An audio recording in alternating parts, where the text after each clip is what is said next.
Fala, galerinha. Fala, pessoas! E aí, tudo bom? Então, a aula de hoje, ela é mais que uma continuação da última aula de história que a gente postou, né? Que é a aula de absolutismo monárquico. Hoje, a gente vai falar sobre os teóricos do absolutismo monárquico. Nós já falamos sobre as características dele, tá no vídeo anterior, dá uma buscada lá para você matar a sua curiosidade.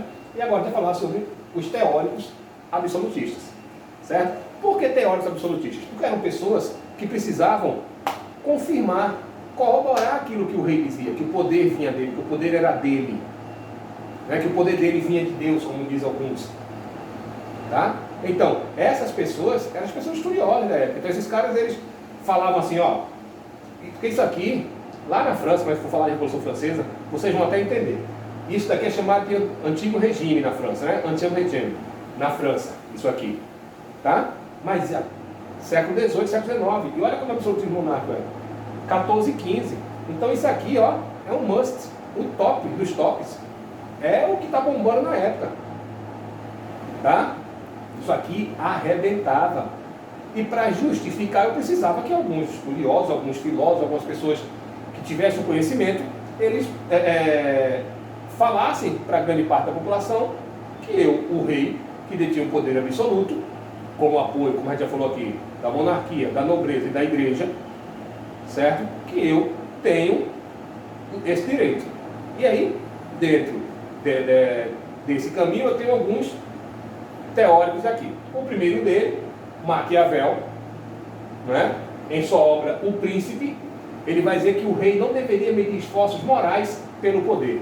É dele a célebre frase, os fins justificam os meios. Ou seja, para que eu possa conseguir algo, não importa o que eu vou fazer, eu vou passar por cima. Entendeu? Não, eu tenho que conseguir aquilo, eu tenho que proteger o meu estado, eu tenho que proteger o meu reino. Então, da forma que eu vou fazer, eu não sei, mas eu tenho que fazer. Não tem como ficar de mimimi. Imagina um rei de mimimi.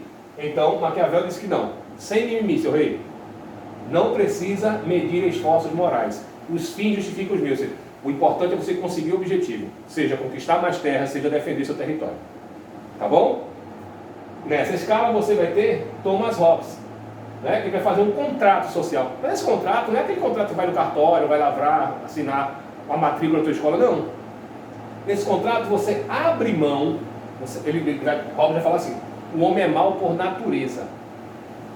O homem é mau por natureza. Então se ele não tiver um governante para impor limites, para colocar limites nele, barreira nele, ele vai ser mau por natureza. Ele fala assim, ó, o homem é o lobo do homem. A melhor criação de Deus, mas ao mesmo tempo a pior criação, porque o homem é mau por natureza. Então, o que é que esse contrato vai dizer? Ele vai dizer assim, ó, a obra dele é o Leviatã, é melhor abrir mão da liberdade para ter paz lá na frente. Tá? Desculpem. Nessa esteira você tem Bossuet. Bossuet já tem, ó, teoria do direito divino dos reis. Pode aparecer só aqui ou pode aparecer direito divino dos reis. Tá bom? Então, ele já vai dizer o seguinte, esse poder do rei, ele vem de Deus. E gente, eu estou falando que está saindo da Idade Média. Como é que eu vou questionar Deus? Lembra lá? A Igreja Católica é a instituição mais forte da Idade Média. Não tem como eu questionar esse Deus. Mas se eu questionar o rei, eu posso? Não, gente, porque o rei é enviado de Deus, é o representante divino aqui na Terra. Isso lá na frente vai dar até um choque com a parte da igreja, certo? Mas a igreja, como ela era, e a gente falou na aula passada, num sistema de trocas com essa monarquia, ela meio que respeita alguns limites, mantidos devidos limites, tá bom? Baudin vai falar o seguinte, na sua obra A República, o poder do rei não pode ser compartilhado. E aqui Baudin eu queria ter uma coisa engraçada. Quando ele fala rei, ele não está falando de uma pessoa, não. Tá? Esse poder pode ser até por um grupo de pessoas também. O importante é que a soberania, esse soberano, ele seja respeitado. E esse poder não pode ser compartilhado. Lembra lá do feudalismo? Quando você tinha os feudos, cada senhor, quem era a figura mais importante? Não era o senhor feudal? Cada senhor feudal mandava no seu próprio feudo. Aqui não. Aqui não. Para Baudin, não.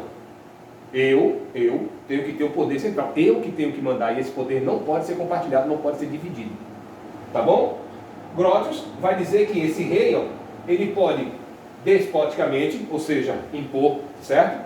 O rei em intervenções internacionais. Então ele pode, se ele tem direito de conquistar mais terra, de sair, se meter em outros reinos. Vale lembrar que eu estou falando de reinos, certo? E aqui, ó, por mais que Maquiavel tenha nascido no que hoje é a Itália, vale lembrar aqui que a Itália não estava formada como um país. Eram vários reinos, né? O reino de Florença, o reino de Roma, o reino de Milão, Veneza.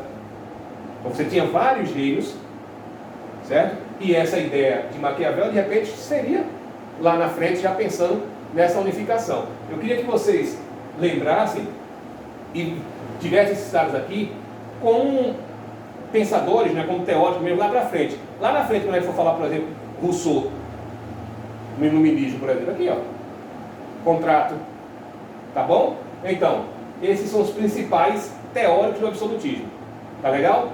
A história do absolutismo, ela é confirmada, certo? Ela é corroborada por esses cidadãos aqui, ó.